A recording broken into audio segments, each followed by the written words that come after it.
আসসালামু আলাইকুম। আশা করি সবাই ভালো আছেন। আমার চ্যানেলে সবাইকে স্বাগতম। বাংলাদেশের বর্তমান রাজনৈতিক প্রেক্ষাপটটা হচ্ছে এরকম এখন যে আওয়ামী লীগেরা আত্মগোপনে আছে, ভয়ে আছে, মানে চোখের নিচে লুকিয়ে আছে। তাদেরকে হারিকেন দিয়ে খুঁজে পাওয়া যাচ্ছে না এবং রাস্তায় বীর দোপে ঘুরে বেড়াচ্ছেন বিএনপি, জামাত এবং অন্যান্য দল। এবং এই যে ৩২ নম্বরে ১৫ই আগস্ট কোনো বড় ধরনের কোনো নেতাকে দেখা যায় নাই সেখানে, যে সুখ জ্ঞাপনের জন্য সেখানে একমাত্র কাদের সিদ্দিকী তিনি গিয়েছিলেন এবং তার গাড়িতে হামলা হয়েছে। অনেকে হয়তো ভয়ে যান নাই, কিন্তু এই বিপদের সময় কাউকে খুঁজে পাওয়া যাইতেছে না। বিশেষ করে যারা বাটার ঘি খাইছেন তারা আগে পালাইছেন। এখন কথা হচ্ছে, প্রথম যারা নামছিলেন সেটা হলো গোপালগঞ্জের কিছু আওয়ামী লীগ কর্মী নেতা, কিন্তু আর্মি এমন ডান্ডা দিচ্ছে তাদেরকে, একদম ঠান্ডা করে দিচ্ছে। তাদের বড় অপরাধ ছিল যারা যে আর্মির গাড়ি পুড়াই দিচ্ছে। এখন কথা হলো যে আর্মির গাড়ি কি দোষ করছে যে তোমরা এটাকে পুড়াই দাও? প্রতিবাদের বিভিন্ন ভাষা থাকে। আমাদের দেশের মানুষের একটা বাজে স্বভাব, কিছু হইলে রাষ্ট্রের সম্পদ ধ্বংস করে ফেলে।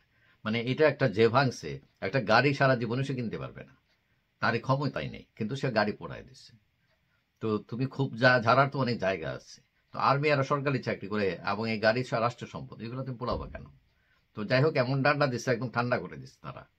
এখন কথা হচ্ছে, এই বিপদের দিনে কোনো আওয়ামী লীগ নেতাকে খুঁজে পাওয়া যাইতেছে না। সবাই এতই আত্মগোপন করছে, কেউ বিদেশ চলে গেছে, কে দেশে লুকাই আসছেন। তো এখন কথা হচ্ছে, হঠাৎ করে দেখা গেল যে আওয়ামী লীগ নেতা বাহাউদ্দিন নাসিম এবং জাহাঙ্গীর কবির নানক তারা একটু সরব হয়েছেন, তাও লুকিয়ে, প্রকাশ্যে না। জাহাঙ্গীর কবির নানক গতকালকে আমরা সোশ্যাল মিডিয়াতে দেখলাম তিনি একটা প্রেস রিলিজ দিয়েছেন এবং সেখানে লুটপাট, নির্যাতন, আওয়ামী লীগের উপর হত্যা, নির্যাতন, সংখ্যালঘুদের উপর নির্যাতন, বঙ্গবন্ধুকে অপমান করা, এইসব বিষয় তিনি উত্থাপন করেছেন এবং আশা প্রকাশ করেছেন যে এই যে পরাজিত শত্রুরা যাদের উত্থান ঘটেছে তাদের পরাজয় ঘটবে আবার। এবং তিনি সুন্দর একটা ডায়লগও দিয়েছেন, সেটা হলো যে শেখ হাসিনা সম্পর্কে লিখছেন যে তার পাহাড় সম তার কষ্ট যদিও, কিন্তু হিমালয় সম তার মনোবল।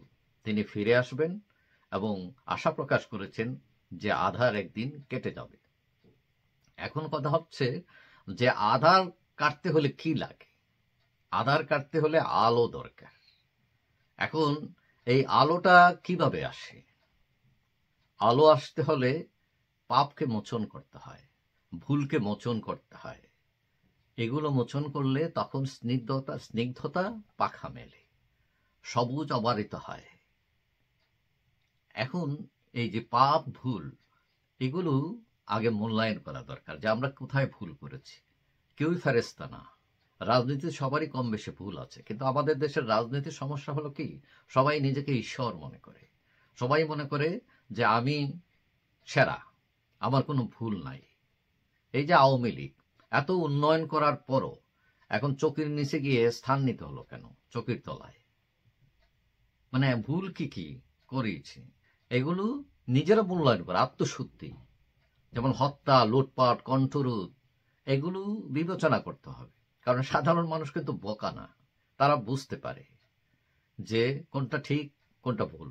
বেশি দিন শুভঙ্করের ফাঁকিতে থাকা যায় না। এখন নানক সাহেব সুন্দর কথা বলেছেন যে আধার কেটে যাবে, হাসিনার পাহাড় সম কষ্ট, হিমালয় সম মনোবল। এই বাণী শুনলে কেউ তাকে কাব্যিক কবি মনেই করতে পারে। কিন্তু আমরা তো কয়েকদিন আগে সোশ্যাল মিডিয়াতে দেখলাম, পত্রিকায় দেখলাম তার পিএস আগ্নেয়াস্ত্র নিয়ে ছাত্রদের মোকাবেলা করতেছে রাস্তায়। তখন সেই আধার কাটানোর জন্য তিনি কি আলোর ব্যবস্থা নিয়েছেন এবং কি নিবেন? নিজেই তো আধারের মধ্যে ঢুকে আছেন, লুকিয়ে আছেন। তার বিরুদ্ধে অনেক অভিযোগ আছে, বিডিআর বিদ্রোহ বিশেষ করে। এখন কথা হচ্ছে, আওয়ামী লীগের প্রধান ভুল কি জানেন? আওয়ামী লীগ কোথায় অন্যায় করেছে? আওয়ামী লীগ সবচেয়ে বড় অন্যায় করেছে তার লোকদের উপর, তার মানুষের উপর সে অন্যায় করেছে।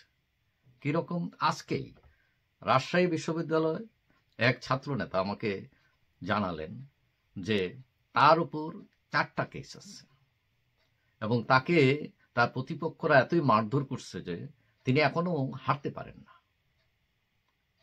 এই যে একজন লোক, ত্যাগী লোক, যে এত অত্যাচারিত হলো, যার বিরুদ্ধে এখনো 4টা মামলা বহমান, আওয়ামী লীগকে 1টা টাকা দিয়ে কোনোদিন সাহায্য করেছে? সে যে হাঁটতে পারে না, আওয়ামী লীগ কি একটা লাঠি দিছে কোনোদিন যে ওই লাঠিটা দিয়ে ভর দিয়ে হাঁটো? তার চোখের সামনে যারা অন্য দল করত, আওয়ামী লীগে ঢুকে তারা কোটি কোটি টাকার মালিক হয়েছে, তারা ছড়ি ঘুরাচ্ছে।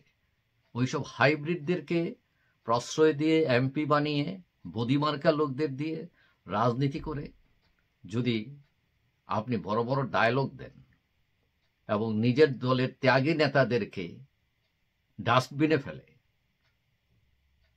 অমর বাণী দেন, সেটা কি গ্রহণযোগ্য হবে কিনা?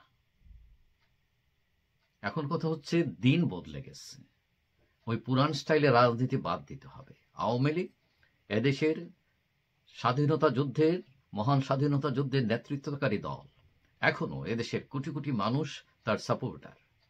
কিন্তু এই দলকে আরো সুসংগঠিত হয়ে নিজের আত্মশুদ্ধি করে সঠিক পথে তার এগিয়ে আসা উচিত। পুরান বস্তা পচা ডাকাত কথাবাজ লোকদের দিয়ে আপনার এই যুগের রাজনীতি হবে না। তরুণদের সুযোগ দিতে হবে, যারা নতুন চিন্তা করতে পারে। হ্যাঁ, জাহাঙ্গীর কবির নানক ঠিকই বলেছেন, আধার অবশ্যই কেটে যাবে, কিন্তু তাকে এবং সবাইকে এটা মানতে হবে যে আধার কেটে আলো আনতে হলে, আলো জ্বালাতে হলে আলোই আনতে হয়, আলোর ওপর ভর করতে হয়। আধার দিয়ে কখনো আধার কাটা যায় না। যাই হোক, সবাই ভালো থাকবেন। আশা করি দেখা হবে অন্য কোনো ভিডিওতে, ইনশাআল্লাহ। আল্লাহ হাফেজ।